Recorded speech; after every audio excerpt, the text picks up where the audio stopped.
Rhode Island. Hi, we're the Care Kids. Our parents are crazy. They want to take us on a year-long trip. They call it an empathy expedition. We're traveling the states to discover what makes us united. 50 states and 52 weeks. And I saw you,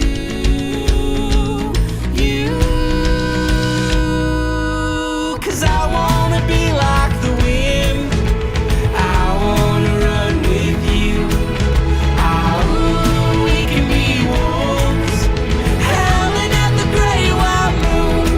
I wanna be by your side when we light up the sky for the world to see. Run, run, run, run, run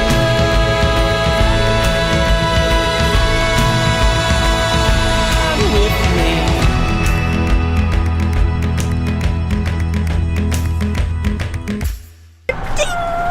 We went to a place called Fort Adams! 24-pounder. Fort Adams is big and cool. And big. And big. I don't know if you've done the mansion tours yet, but when you do the mansion tours, they say don't touch things, don't take pictures. Well, we're not a mansion. Feel free to touch things, feel free to take pictures. The only thing I ask is if you touch me, you pay a little extra for that. The way the fort works is there's layer upon layer of places where the guys would charge through. So he took us from the inside out. But up on the top shelf, there's a ticket for a play. The one we were both in, where we learned each other's names. Our tour guide was freaking awesome. Over here, you see this little triangular hole right there? That's your chimney. When wind is blowing over top of the fort, it creates low pressure up there. When a cannon goes off inside of a room, high pressure. High pressure in here, low pressure up there. Smoke got sucked out like a vacuum cleaner. Now it's very important because the soldiers need to be able to see, you need to be able to breathe, and they're already deaf, right? Okay, there's a crew of 8 men on every cannon. Every man has his job. The cannon sticking out the embrace right there, boom, the cannon goes off, it recoils all the way to the back of the track, and the commander yells, worm. The first man grabs his device, it looks like it has a little worm on the end of it. And everything I'm demonstrating with is for that little 4-pounder right there. The little 4-pounder was known as a cricket because when they shot it, it would jump like a cricket. And so he'd say, so this is where all the grape shot, cannon shot, musket shot, blah, blah, blah, blah. And then he'd list all the horrible things that would happen to the people that got through to the next layer. And he'd say, it gets worse, follow me. And I'd go to the next layer. Down through that kill zone with cannonballs, musket balls, grape shot, cannon shot, flying from every direction. Manly knocked the door down. Manly knocked another door down. Just up the first round with the musket balls bouncing back and forth. He just talked really fast, like gunshots, follow me, it gets worse. And you know, he was just awesome. Manly knocked another door down just to get into the inner ditch with cannonballs, musket balls, grape shot, cannon shot flying from every direction. Manly knocked another door down just to go up another ramp. It's impossible, right? It's never gonna happen.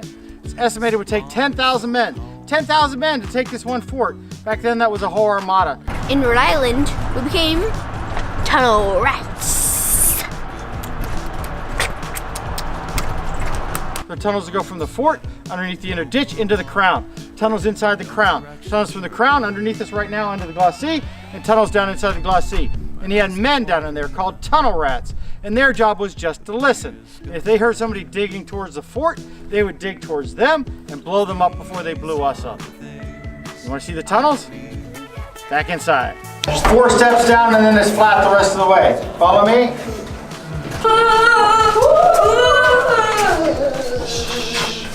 So shortly after you get in here, you're going to see the first of the counter mines, one on each side.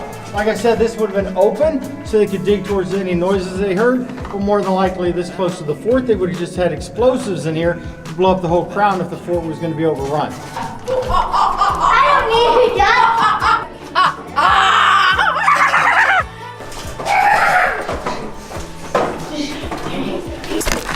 I'm a tunnel rat. We're at the Topiary Gardens in Newport, Rhode Island.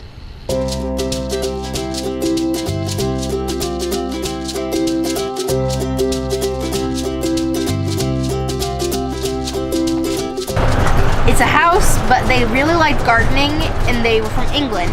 and they made a lot of topiaries there. So they made a lot of topiaries. Some of them were shaped like unicorns and teddy bears sitting on the laps of other teddy bears.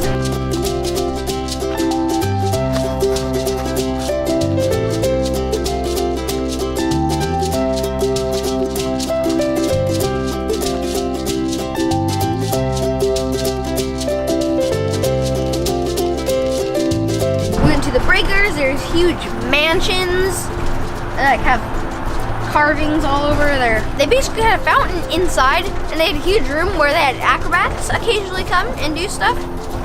There was 3 faucets, hot, cold, and then salt. No, 4 top faucets. Hot, cold seawater, and hot seawater.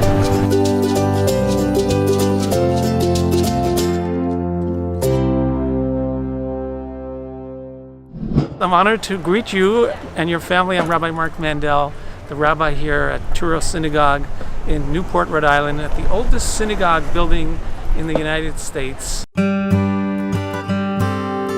nice that you guys get a chance to see different things. The synagogue was built in the 1700s and dedicated in 1763.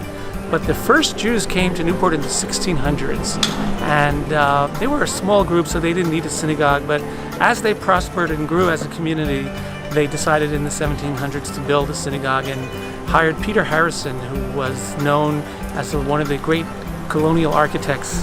He had designed some buildings in Boston and in Newport, and he had never seen a synagogue before, but we had some people here who had escaped from Spain and Portugal who lived here, and they described for him and might have drawn for him also some of the sketches of the famous synagogue in Amsterdam. And he tried to design the synagogue based on their description of the Spanish-Portuguese synagogue in Amsterdam, which is still standing. That was a gem of a synagogue. So Newport is similar to that, and we also received a Torah from that synagogue, a 500-year-old Torah. So it's quite interesting to be here in Newport. This city is full of historic gems, and the synagogue is always on the top of everyone's list. It's very, very ironic, but the people who built this synagogue did not have very long to enjoy it. Once the Revolutionary War came to Newport, Newport was hit very hard. The blockade by the British prevented most of our members from engaging in their businesses, and they left. Many families left Newport, including many from the synagogue. By the early 1800s, there were very few Jews left in Newport. The city was just a shadow of what it was only 30, 40 years before. And the synagogue closed, and we had a Quaker family here in Newport. The Gould family took care of the synagogue like it was their own. They had the keys, and they managed it and maintained it till the next wave of Jewish immigrants came by here in the late 1800s. And the synagogue reopened at that point, and we're still here. The vocation of a rabbi is one where you find your calling in a sense where you're doing a bunch of different things, but it all centers around the growth in the spiritual life. In our case, we try to reconnect our members and our visitors with the beauties of Judaism and the classic prayers and holiday settings that we have here. We have designed a curriculum for our Hebrew school students to help them become engaged and proud young Jewish families. So that's really our job as a rabbi, is to maintain our faith that's been in part of history for thousands of years, one of the earliest faiths known to mankind, and it's a very, very fulfilling position. We're now a community of approximately 120 families, and we have a Hebrew school, and we have community programs for all our members. We're a growing synagogue, although New England in general has been suffering somewhat of a population decline. So it's a little bit of a challenge for us, but because we're a historic community, Newport and Truro are always on the map, and we're always drawing visitors, and there are people who like to come to Newport to have a second home perhaps, if not their primary home. So that's been an interesting development for us. We're cultivating that.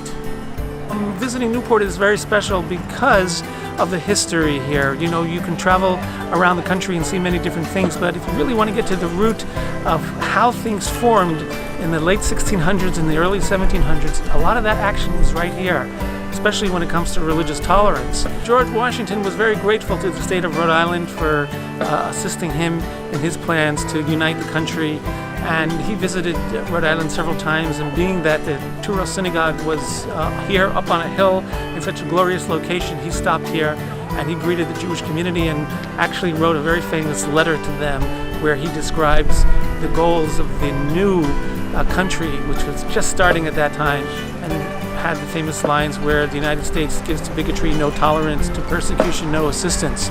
And that has been what has drawn millions of people to these shores, and we're proud to be a part of that. So there's so much to engage in and soak up here in Newport, and so glad to see that you guys are on this special trip and that you made it to the small estate. You were editing and Mom was driving, and there was a corner of the road, and the road was like this, and then we were like this, and there was no way to maneuver forward backwards, so we make like a 800-point turn. It was crazy. Here, Daddy, I'm gonna put the sticker on the camera.